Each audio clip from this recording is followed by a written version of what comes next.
morning, everyone. So this is a video that has been long overdue. I've been wanting to do this video for a while now, but I keep putting it off. And last week I went over to California and met up with a good friend of mine, Jessica, and she reminded me of how good matcha is for your health, and it has a lot of cancer preventing properties. And so I thought, you know what, I need to just get this video done, because she also wanted to learn how to make matcha from home. And I was trying to explain it to her, but you know how it is, we tend to forget things. And so I thought, you know what, I'm gonna do a video for you. And so I thought I might as well do this video to share with everybody else as well, since I've been asked many times how I make my matcha at home and what ingredients I use. So first and foremost, I'm gonna show you the ingredients that I do use. It's really important that you use really good matcha. And one of the brands that I have come to trust and know that they process their matcha well, and I know that I get a great cup of matcha every time I use their product. The one I have here is called the House Blend, and it says on here vibrant and creamy. So they have other ones, but this is one that I oftentimes have a subscription to that comes in every month, every 2 months. And anyway, and so this one is by Mizuba Tea.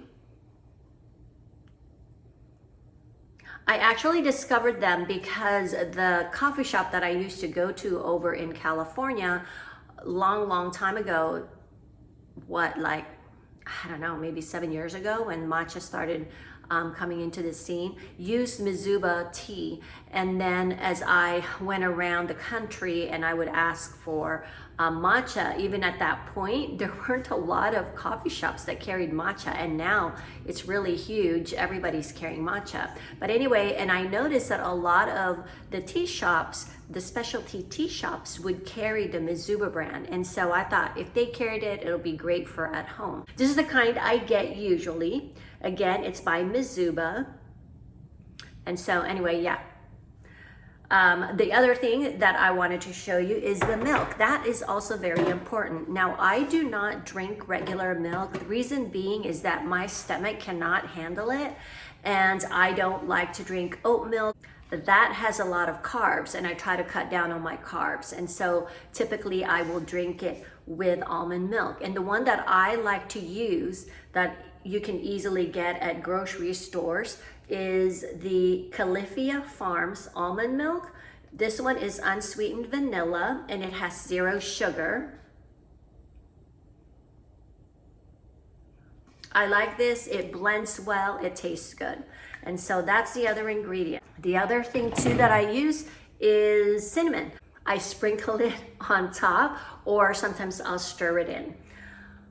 Lastly, I use honey, a little bit of honey, just to kind of take the edge off of the taste. I don't use a lot of it, but anyway, I typically use honey that is a local honey. I purchase it at the farmer's market. This is not local honey, and it's just from Trader Joe's, because I had run out one day and I picked it up real quick, and then I haven't been to the market, the farmer's market, since. But I like to buy it from the farmer's market because they say that with honey, it's really helpful to use local honey, especially if you have allergies. This really helps when you use local honey. So that's the other ingredient. And of course, some water, which I will be boiling.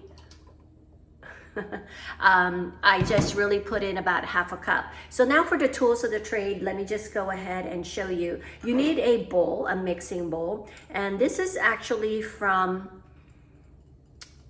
I'm trying to picture what the store looks like. Crate & Barrel, that is where this bowl is from. However, they do have bowls specific to stir matcha in. I will link that for you, because I found one that I really liked and that I sent the link to my friend. But anyway, it comes with a bowl, it comes with this spoon, which is a Japanese spoon, and it also comes with this, which is the whisk, which is also very important to have, because I have seen people use electric whisk, and I've tried it before, and it leaves clumps. And So you don't want clumps. It's just not good. And actually it helps when you have really good tea as well. So yeah, no lumps in matcha. You don't want that, or at least very, very, very little. So, all right, so there's that. And then what else? Oh, of course, the tea kettle or whatever you need to do to boil water. You know, usually they tell you it has to be a certain temperature, etc., etc. I'm sure there's something to that, but I don't have time to figure out temperature and all of that. And so I just boil it, and as soon as it starts boiling, I use it. So here we go. Let me go ahead and show you how this is done. While we're waiting for the water to boil, I'll go ahead and get a couple of scoops of this matcha. So basically I use this type of a spoon, and I just get a spoonful like this. I'm not exactly sure how much that makes. I guess I can measure it later, but yeah, maybe I'll put it in the comments. But I basically take about 3 of those scoops, because I'm making not just a cup, I am making enough to put in one of these jars. And by the way, I like using this jar right here, which is just a spaghetti jar. I save them after we use them, and I like using it because it's easy to store in those jars. You don't have to buy anything fancy, anything new, and you can also just put the lid on, and I usually take it to work. And I usually will probably drink that matcha within 2 days at least. So there's the matcha.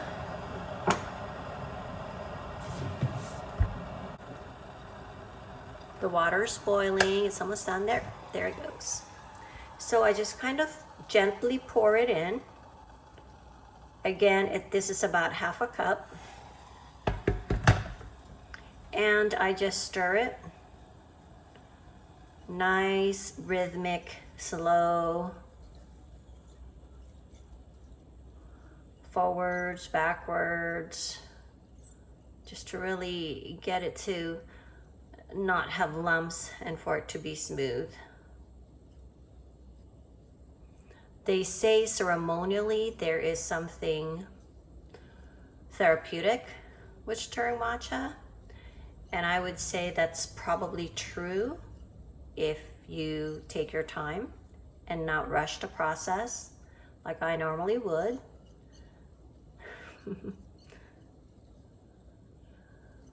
Okay, it doesn't take much for it to get rid of the lumps. I don't believe there's any lumps in this.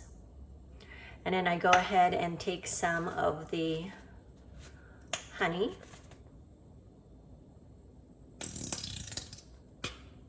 Excuse the honey. It's almost empty. And then I stir it up just a little bit. And once I'm done, I right away will rinse this. So let me go do that real quick. And then I just put it right back on its holder so that it will keep the shape. But yeah, I just rinse it with water. I don't do anything fancy with it. Okay, so after that's done, it's really easy. You just pour it into your cup. You can also make this hot. Whenever I make it, I generally just make it iced, but I've also made it hot before. And I just pour that in. And then the milk. With almond milk, you kind of want to shake it because I think some almond ingredients settle at the bottom. So I just shake it, and then I just add the almond milk. And sometimes I put more ice water instead of more milk, just so that it's not too almond milk tasting. See how pretty that looks? Add a straw and enjoy.